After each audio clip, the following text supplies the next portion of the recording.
Welcome to my unconventional way of getting into dental school. Hey, what's up, you guys? It's your girl, Esther. Welcome back to the YouTube channel, y'all. It's the one and only Esther.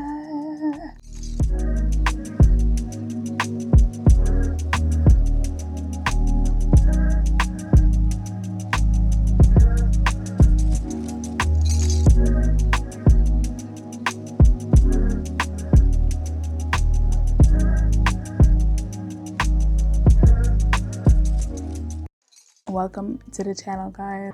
If you're coming from TikTok, comment down below. If you're coming from the Instagram, if you're coming from anywhere, welcome. This is the first video of my unconventional way of getting into dental school series on my YouTube channel. This series is on both my TikTok and my YouTube. I just go more in depth on my YouTube and on my TikTok. Since it's short form, everything is just kind of quick.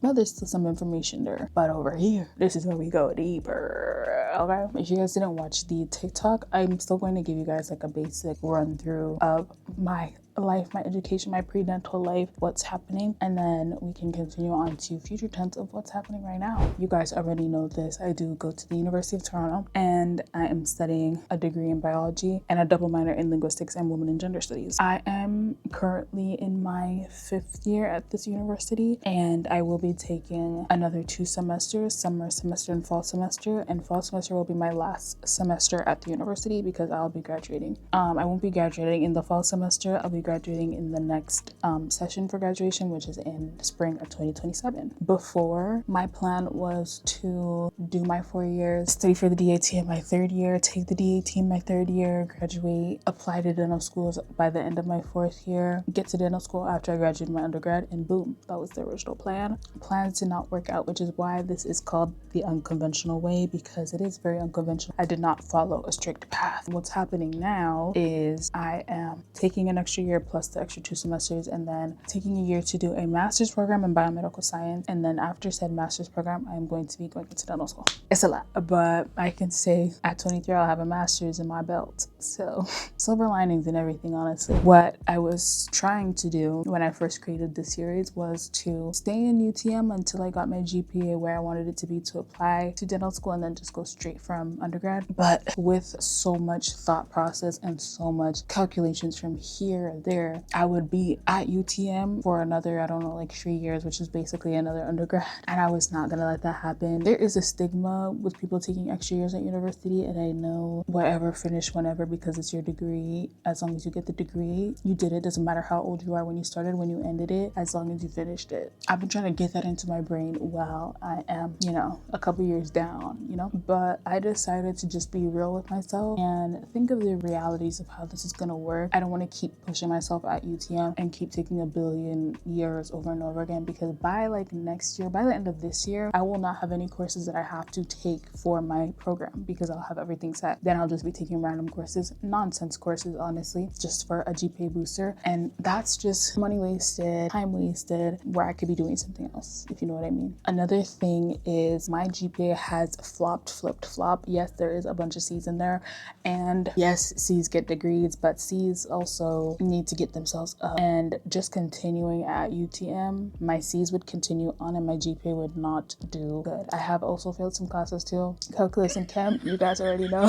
So after I did all my calculations and stuff and trying to figure out how this was going to work, I realized that I just need to graduate, clean slate, get the undergrad out of here, and then I've decided to do a master's program. I know a lot of people who are going to med school, dental school, even law school. I know a lot of people do a master's program before they go into the specific school they want to go to get a higher GPA, because with dental schools, they take your master's program, your most recent GPA, not your past ones. It's like they wouldn't take your high school GPA instead of your university GPA, you know what I mean? I knew that I can do so much better than my undergrad, because first year was okay, second year really dropped me to the ground with the shift from online to in-person, so my GPA was stuck there. And once you get yourself stuck in first year and second year, getting yourself back up is harder than putting yourself down. You can get down as fast as you can, but getting up, it's actually impossible. So taking that 1-year master's program, getting a nice beautiful GPA, a nice fresh GPA with a good DAT score, even if it's not a good DAT score and I have a really good GPA at the master's program, that still gives me a better chance at dental school than it does with my GPA from undergrad. So that's the plan right now. I was supposed to take my DAT this fall of 2025. I was supposed to take my DAT, but then I postponed it because I decided I was taking another year, and then a lot of things changed. Anyways, I think I give you guys a good rundown. Now for the DAT topic, I am going to be taking my DAT fall of 2026, which is this November or October. I'm conflicted because I don't know when I want to take it. I just know it's going to be fall of 2026, just because whenever I start studying, I have like a 6 months from there, at least 3 months from that, so I can really pick whenever. I am going to be studying for said DAT in the summer, and like I told you guys, I'm going to be taking summer courses. I am okay with studying while taking classes in the summer because those specific classes I'm taking in the summer coincide with what I need to study for my DAT. I have to take organic chemistry in the summer with a lab, and I have to take that downtown campus at Uoft because UTM does not have organic chemistry with a lab. They do have organic chemistry, they just don't have it with the lab. So I'm okay with studying while taking my classes because I won't have to study twice because I'm basically studying the same topics, which is perfect for me, especially with OChem. I have purchased DAT bootcamp and I paused it because I purchased it during I think it was a Boxing Day sale, but I paused it until I start studying in the summer. DAT bootcamp is specifically catered to the dental admissions test, not the dental aptitude test. And those two tests are different because one is American and one is Canadian. The dental admissions test is American and the dental aptitude test is Canadian. I originally planned to take both the DAT and the CDAT, which is the Canadian DAT, because I thought that I was going to be going to Canadian schools as well and had the opportunity to use both of my DAT scores, or if one was better than the other, I would just use that. If I get into a school in Canada, I will actually seriously be shocked because it's actually really hard.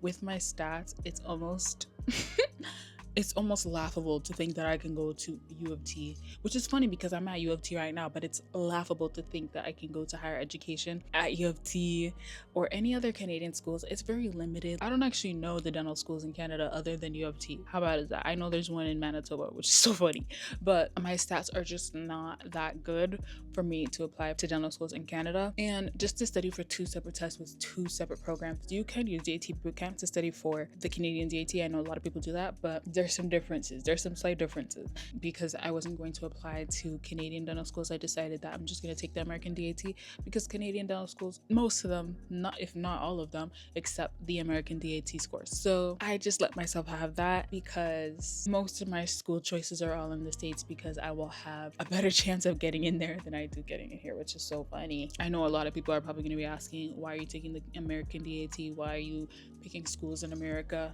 It's like, when you think of it, Canada, I know America is going through some ish right now, and I've been thinking it through so much. I've decided that I'm still going to apply at U of T just for the fun of it. You don't know if you will get accepted. You can be lucky, miracles can work. If that doesn't happen and I get in somewhere else, I'm fine with that because any dental school I get into, I am honestly so fine with it. Wherever God wants me to go to, that is the school I will get into, and that is what's going to happen. But yeah, so a lot of my school options are in America, but they're American schools that are Canadian like friendly, like they pick a lot of Canadian people. When you think of their admissions rate of like percentage of international students or Canadian students specifically, I have my list of schools. If you guys are interested in the list of schools, I will tell you guys in the next episode in the series. I do have to do a couple things before I get into dental school. I need to finish up my prerequisites, and on one of those prerequisites is shadowing hours, so I will have vlogs of me going and doing my shadowing hours. I have to literally cold call, but cold email a lot of these dental offices. I've done so much and gotten no response, so I'm thinking like what I have to do now is just call the dental office instead because I don't know how many more emails I can send to these damn dental offices and get no response. Sister, I'm trying to be you. Can you